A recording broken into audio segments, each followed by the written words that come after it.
The function of an organism as a whole is the sum of total of activities and interaction of the constituent cells. जो function होता है किसी भी organism का वो as total हम जो एक्टिविटीज़ करते हैं और इंटरेक्शन करती है कॉन्स्टिट्यूंट सेल्स की उसके द्वारा होता है। What are living organism made up of? जो लिविंग ऑर्गेनिज्म होते हैं वो किस चीज़ से बने होते हैं वो देखते हैं। Every living organism is made up of cell और सेल्स।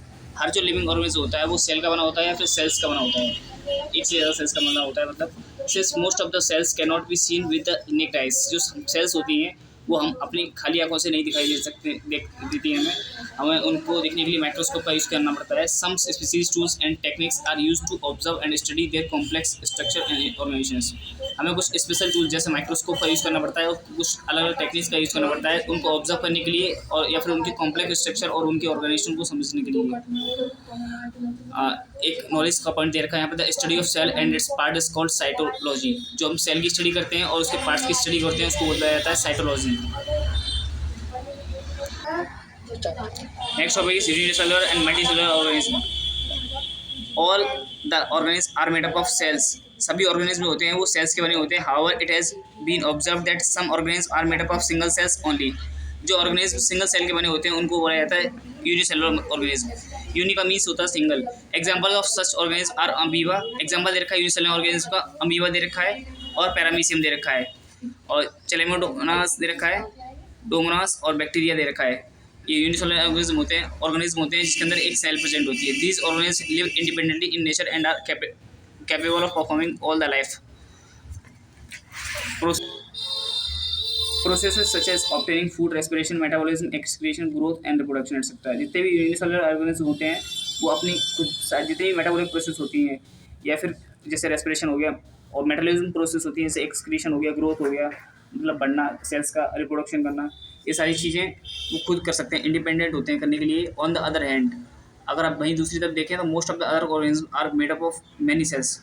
जो बाकी के ऑर्गेनिज्म होते हैं वो बहुत सारी सेल्स के मिलकर बने होते हैं। Such organism are called multicellular organism. ऐसे ऑर्गेनिज्म जिसके अंदर एक से ज़्यादा सेल्स प्रेजेंट होती है उसको बोलते हैं मल्टीसेलुलर ऑर्गेनिज्म। तो जो ऑर्गेनिज्म जिस एक से ज़्यादा सेल के बने होते हैं एक से ज़्यादा सेल के बने होते हैं मतलब मेनी सेल्स के बने होते हैं उसको बोला जाता है मल्टीसेलुलर ऑर्गेनिज्म। एग्जाम्पल दे रखे हैं मल्टीसेलुलर ऑर्गेनिज्म के, fungi, plant and animals including human beings. उसके अंदर ह्यूमन बींग्स ही शामिल होते हैं। इनफैक्ट आप कह सकते हैं असल में multicellular organism has come from a single cell. Multicellular organism जो होते हैं वो सिंगल सेल से ही आते हैं, मतलब एक से ज़्यादा सेल से बने रखती है तो उसको मल्टीसेलुलर ऑर्गेनिज्म बोल दिया जाता है। For example fertilisation of egg result in the formation of single celled structure called zygote. जो फर्टिलाइजेशन होता है एग का वो जाइगोट के द्वारा होता है और उसको जाइगोट बोला जाता है। मतलब जो फर्टिलाइजेशन होता है एग का वो उसकी वजह से जाइगोट का फॉर्मेशन होता है जाइगोट का। This zygote divides in various plants and produce multicellular body. Zygote जो होता है वो डिवाइड होता है एक से ज़्यादा और रीडिवाइड होता रहता है एक से ज़्यादा चीज़ों में, उसको बोला जाता है multicellular body.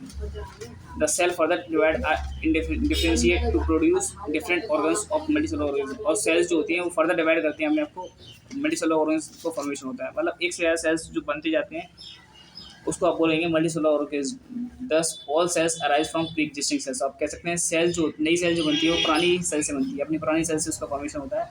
All multicellular organism show division of labour. जितने भी मल्टीसेलुलर ऑर्गेनिज्म होते हैं वो डिवीजन ऑफ लेबर को शो करते हैं, मीन्स उनको उनके अंदर डिवाइड करने की बांटने की क्षमता होती है।